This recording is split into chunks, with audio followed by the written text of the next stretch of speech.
Asif Mahmud Bangladesh cricket বোর্ডের শায়রদের সঙ্গে যে ধরনের আচরণ করেছে সেটা একদমই উচিত হয়নি, উচিতই হয়নি। তার এই ধরনের কাজ করা উচিতই হয়নি। সে তাদেরকে সম্মান প্রদর্শন করে নাই, সে তাদেরকে স্যার বলে সম্বোধন করে নাই, সে তাদের পায়ে পানি ঢেলে দেয় নাই, সে তাদের জুতা খুলে দেয় নাই। কী রে ভাই? হুম? আসিফ মাহমুদ হইতে পারে সে ছোট, বয়সে ছোট, সে তো যোগ্যতা সম্পন্ন। ঢাকা বিশ্ববিদ্যালয়ের মতো একটা প্রতিষ্ঠান থেকে সে গ্র্যাজুয়েট। তার অপোজিটে যারা ছিল বাংলাদেশ ক্রিকেট বোর্ডের সব গরু ছাগল, ওনাদেরকে কি পা পা ধরে ক্ষমা চাইতে হবে? না বলতে হবে স্যার আমার কাছে আসেন, আমার কাছে এসে বসেন, আমি দাঁড়াই গেলাম, আপনি আমার চেয়ারে বসেন, আপনি বড়, বয়সে বড়, এগুলা করতে হবে? এগুলা করার জন্য ও ক্রীড়া মন্ত্রণালয়ের উপদেষ্টা হয়েছে? মানে একটা সুস্থভাবে চিন্তা ভাবনা করেন যে একটা উম, সবচেয়ে কম বয়সী একটা ছেলে এই সবেমাত্র একটা এত বড় দায়িত্ব পাইছে, সেই ছেলের কাছ থেকে সুশীল সমাজ কি আশা করতেছে? যে তার থেকে বয়সে বড়, তার থেকে সিনিয়র এক্সপিরিয়েন্সড লোকজন তার সামনে যখন ছিল তার সম্মান প্রদর্শন করা উচিত ছিল। কেন ভাই? সব কিছুর একটা চেইন অফ কমান্ড আছে। সে মানুষ ছোট হইলেও যে পোস্ট তার দেয়া হয়েছে, সে যে পোস্ট হোল্ড করে, এই পোস্টটার ভ্যালু অনেক, এই পোস্টটার মর্যাদা অনেক। তো তাকে তো প্রোটোকল ভেঙে আর আনা সম্ভব না, তাই না?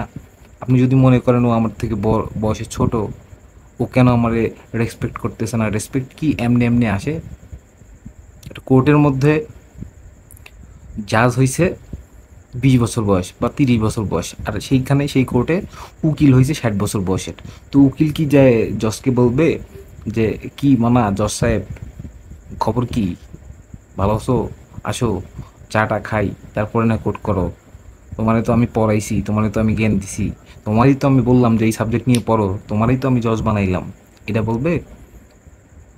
নাকি স্যার বলেই সম্বোধন করবে? সিম্পল একটা লজিক। এই সিম্পল একটা লজিক যদি আপনারা না বুঝেন, আপনারা ছোট্ট একটা জিনিসকে নিয়ে যদি এই তুলকালাম বাধায় দেন, আরে ভাই একটা মানুষ কেবল মাত্র একটা দায়িত্ব পাইছে, ছোট মানুষ, তার এই দায়িত্বটা সামলাইতে দেন। মানে স্বাধীনতা পাইলেন, একটা স্বৈরাচারী শাসককে দেশ থেকে তাড়াই দিলেন, কয়দিন হলো? কয়দিন হলো? ধৈর্য ধরেন, ধৈর্য ধরেন, তারপরে দেখেন সে তার দায়িত্ব ঠিকভাবে পালন করে কিনা, তারপর না আঙ্গুল তুলেন। মানে আপনার মনে চাইলো সে কাজটা ভালো করে নাই, আপনি আঙ্গুল তুলে নিয়ে বসে থাকলেন। মানে আপনার কাজই হইলো আর একজনের পিছনে আঙ্গুল দেয়া। কি রে ভাই এগুলা? ভালো হবেন না কোনোদিন।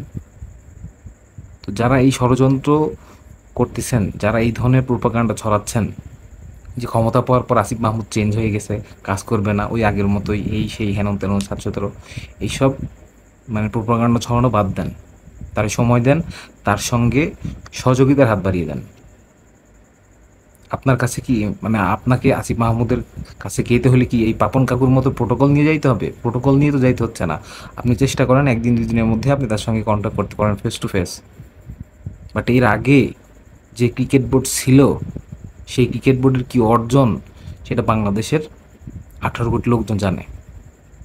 সেই দৃষ্টিকোণ থেকে হলেও অন্তত আমাদেরকে আসিফ মাহমুদকে সেভ করা উচিত, তার পক্ষে দাঁড়ানো উচিত, তার সাথে কাঁধে কাঁধ মিলিয়ে কাজ করা উচিত বাংলাদেশ ক্রিকেট বোর্ডের জন্য।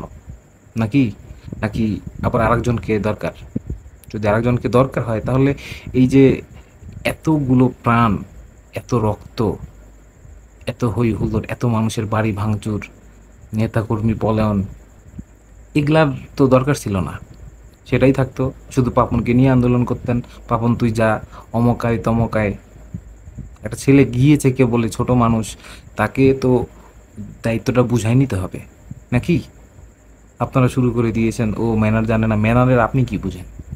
একটা পোস্ট, এত বড় পোস্ট যে হোল্ড করে, তাকে অনেক প্রোটোকল মেনটেন করে চলতে হয়, চেইন অফ কমান্ডের মধ্যে দিয়ে তাকে যাইতে হয়।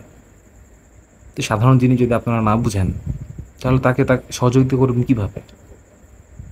সেই বা তার কাজ কেমনে করবে? সে আপনাদের এই প্রোপাগান্ডা ছড়ানোর আলোচনা দেখবে, না সে তার কাজ করবে? মানুষের কাজে যদি সহযোগিতা করতে না পারেন, তাহলে তার কাজে বাধা তৈরি করেন না, ভালো হবে। নতুবা বাংলাদেশ আবার এই দুর্নীতি, ঘুষ, অবিচার, রেফারেন্স, এই যে যে জাতাকলে এতদিন পিছে ছিল না, এই পিছেই থাকবে। মানুষকে যদি সহযোগিতা করতে না পারেন, তার ক্ষতি করেন না, নিজে ভালো থাকেন, দেশকে ভালো রাখেন, সবাই কাঁধে কাঁধ মিলিয়ে দেশকে এগিয়ে নিয়ে যান, সেটাই ভালো হবে।